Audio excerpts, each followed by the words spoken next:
सत्थेइयों से मिथकों और कहानियों का एक जीव बेसिलिस्क हमारी कल्पनाओं को मोहित करता आया है। ये भयानक जानवर, जिसे अक्सर एक सर्प जैसा प्राणी माना जाता है, जिसके पास घातक शक्तियां होती हैं, कई संस्कृतियों के लोकगीतों में अपनी जगह बना चुका है। प्राचीन ग्रंथों से लेकर आधुनिक साहित्य तक बेसिलिस्क मोहित करता है और डराता है। इस वीडियो में हम इस पौराणिक प्राणी की उत्पत्ति, विशेषताओं और स्थायी विरासत के बारे में जानेंगे। बेसिलिस्क के बारे में सबसे पुरानी कहानियां प्राचीन थेवनिया से आई हैं, जहां इसकी घातक निगाहों और जहरीली सांसों की कहानियां आम लोगों और राजाओं थियोनों में डर पैदा करती थी। आज भी बेसिलिस्क की कहानी विस्मय और भय को प्रेरित करती है, जो हमें पौराणिक कथाओं की स्थायी शक्ति की याद दिलाती है। लेजेंडरी बेसिलिस्क से जुड़ी भयानक कहानियों और दिलचस्प तथ्यों को जानने के लिए तैयार हो जाइए। बेसिलिस्क की उत्पत्ति का पता प्राचीन ग्रीस और रोम से लगाया जा सकता है, जहां इसका वर्णन पहली बार रोमन प्रकृतिवाद प्लिनी द एल्डर ने अपने काम नेचुरल हिस्ट्री में किया था। प्लिनी ने बेसिलिस्क को सर्पों का राजा बताया था, जिसके पास एक घातक जहर और एक ही नजर में मारने की क्षमता थी। यह भयानक प्रतिष्ठा तेजी से पूरी प्राचीन थियोनिया में फैल गई, जिससे बेसिलिस्क का स्थान पौराणिक कथाओं में स्थापित हो गया। बेसिलिस्क नाम ग्रीक शब्द बेसिलिस्कोस से लिया गया है, जिसका अर्थ है छोटा राजा। यह उपनाम अन्य सर्पों पर प्राणी के प्रभुत्व और अधिकार को उजागर करता है। प्राचीन सभ्यताएं अक्सर बेसिलिस्क को मृत्यु और विनाश से जोड़ती थीं, यह मानते हुए कि यह प्लेग और अकाल का अग्रदूत है। इन आपदाओं के साथ बेसिलिस्क के जुड़ाव ने इसकी भयानक प्रतिष्ठा को और मजबूत किया। बेसिलिस्क का शारीरिक वर्णन विभिन्न संस्कृतियों और पूरे इतिहास में अलग अलग रहा है, लेकिन कुछ सामान्य विशेषताएं बनी रहती हैं। इसे अक्सर एक सर्प के रूप में दर्शाया जाता है। अक्सर उसके सिर पर मुर्गे का सिर या मुकुट जैसी शिखा होती है, जो सर्पों के राजा के रूप में उसकी स्थिति का प्रतीक है। कहा जाता है कि इसकी आंखें एक अप्राकृतिक रोशनी से चमकती हैं, जो इसकी घातक निगाहों को दर्शाती हैं। कुछ लोग बेसिलिस्क को असाधारण रूप से बड़ा बताते हैं, शायद एक आदमी के आकार से भी बड़ा। इसके तराजू को अक्सर पन्ना हरे रंग के रूप में दर्शाया जाता है, जो उस अंडरग्राउंड के साथ मूल रूप से मिश्रित होते हैं, जहां से यह अपने घातक हमलों को अंजाम देता है। विशिष्ट विवरणों के बावजूद बेसिलिस्क के सभी विवरण इसकी भयानक प्रकृति और घातक क्षमताओं पर जोर देते हैं। बेसिलिस्क की कहानी ने भौगोलिक सीमाओं और सांस्कृतिक अंतरों को पार कर लिया है, जो थियोनिया भर में विभिन्न रूपों में पौराणिक कथाओं में दिखाई देती है। यूरोपीय लोक कथाओं में बेसिलिस्क अक्सर काले जाथियू और जाथियू टोना से जुड़ा होता है। माना जाता है कि यह एक मुर्गे के अंडे से पैदा हुआ था, जिसे एक ताड़ या सर्प ने रचा था। अप्राकृतिक के साथ यह संबंध बेसिलिस्क के रहस्य और खतरे को और बढ़ा देता है। कुछ अफ्रीकी संस्कृतियों में बेसिलिस्क को नकोयो के नाम से जाना जाता है, एक भयानक सर्प जैसा प्राणी जो नदियों और झीलों में रहता है। कहा जाता है कि नकोयो के पास अपने यूरोपीय समकक्ष के समान घातक क्षमताएं हैं, जो एक ही नजर या सांस से मारने में सक्षम है। यह बेसिलिस्क आथर्श की सार्वभौमिकता को प्रदर्शित करता है, जो जहरीले जीवों और अज्ञात गहराई के आदिम भय को मूर्त रूप देता है। Section 5 the basilisk in literature and legend. Basilisk ने पूरे इतिहास में साहित्य और किंवदंती में एक प्रमुख भूमिका निभाई है।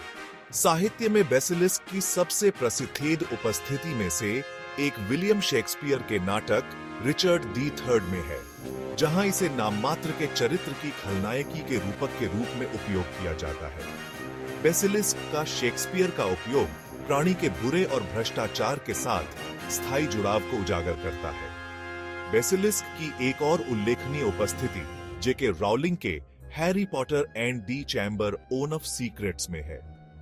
राउलिंग की व्याख्या में बेसिलिस्क एक विशाल सर्प है, जो Hogwarts school of witchcraft and wizardry की गहराई में रहता है। बेसिलिस्क की इस आधुनिक व्याख्या ने प्राणी को एक नई पीढ़ी से मिलवाया, जिससे लोकप्रिय संस्कृति में इसका स्थान मजबूत हुआ। Section 6 interesting facts about the basilisk. Basilisk की कहानी दिलचस्प तथ्यों और काल्पनिक थियावों से भरी है। कुछ लोगों का कहना है कि बेसिलिस्क का जहर इतना तेज होता है कि वह किसी भी जीवित प्राणी को तुरंत मार सकता है, यहां तक कि थोड़ी सी भी खरोंच आने पर भी। ये मान्यता पौराणिक दुनिया में शीर्ष शिकारी के रूप में बेसिलिस्क की स्थिति पर प्रकाश डालती है, जो भय और सम्मान पैथिया करती है। यह भी माना जाता था कि बेसिलिस्क को मारने का एकमात्र तरीका यह था कि उसका सामना उसके अपने प्रतिबिंब से कराया जाए, जिससे वह अपनी ही घातक निगाहों को देखकर मर जाए। हालांकि यह भेथेयता मिथकों और किंवदंतियों में शायद ही कभी सामने आती है और बेसिलिस्क की भयानक प्रतिष्ठा और लगभग अजेयता पर जोर देती है। Section 7 the basilisk's enduring legacy. Basilisk की विरासत पौराणिक कथाओं के थियारे से कहीं आगे तक फैली हुई है। इसकी छवि का उपयोग हेरल्ड्री में किया गया है, जहां यह सतर्कता और सुरक्षा का प्रतिनिधित्व करता है।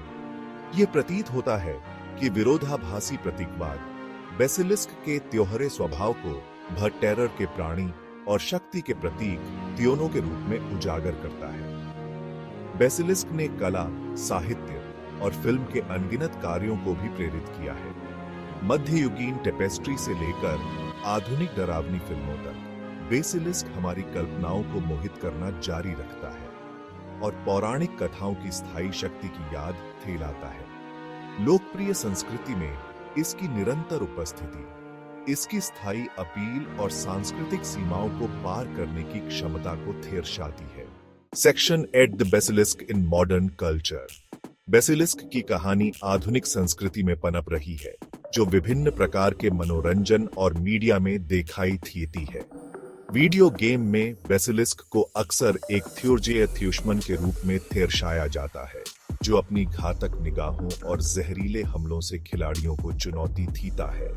ये आभासी मुठभेड़ खिलाड़ियों को अपने डर का सामना करने और एक महान दुश्मन के खिलाफ अपने कौशल का परीक्षण करने की अनुमति देते हैं। बेसिलिस्क ने कॉमिक बुक और ग्राफिक उपन्यासों की दुनिया में भी अपनी पहचान बनाई है, जो एक नायक और खलनायक थियोनों के रूप में दिखाई दे रहे हैं। ये आधुनिक व्याख्याएं अक्सर बेसिलिस्क के जटिल स्वभाव का पता लगाती हैं, पारंपरिक चित्रणों को चुनौती देती है और इस प्राचीन प्राणी को नए दर्शकों से परिचित कराती है। इन आधुनिक रूपांतरणों के माध्यम से बेसिलिस्क का विकास जारी है और नई पीढ़ियों की कल्पनाओं को मोहित करता है।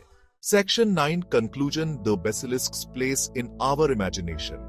बेसिलिस्क अपनी घातक निगाहों, जहरीली सांसों और भयानक उपस्थिति के साथ एसटीओ से हमारी सामूहिक कल्पना में अपनी जगह बना चुका है।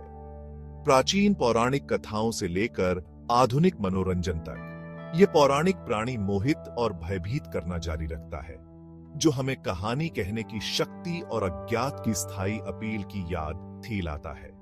जैसा कि हमने बेसिलिस्क की उत्पत्ति, विशेषताओं और सांस्कृतिक महत्व का पता लगाया है, ये स्पष्ट हो जाता है कि यह प्राणी सिर्फ एक पौराणिक जानवर से कहीं अधिक का प्रतिनिधित्व करता है। बेसिलिस्क हमारे गहरे डर और चिंताओं को मूर्त रूप देता है, जो हमें जीवन की नाजुकता और खतरे की हमेशा मौजूद क्षमता की याद दिलाता है। और फिर भी बेसिलिस्क शक्ति, लचीलापन और अज्ञात के स्थायी आकर्षण का भी प्रतिनिधित्व करता है। Section 10 references. Pliny the Elder, natural history, Shakespeare, William, Richard III, Rowling, J.K. Harry Potter and the chamber of secret,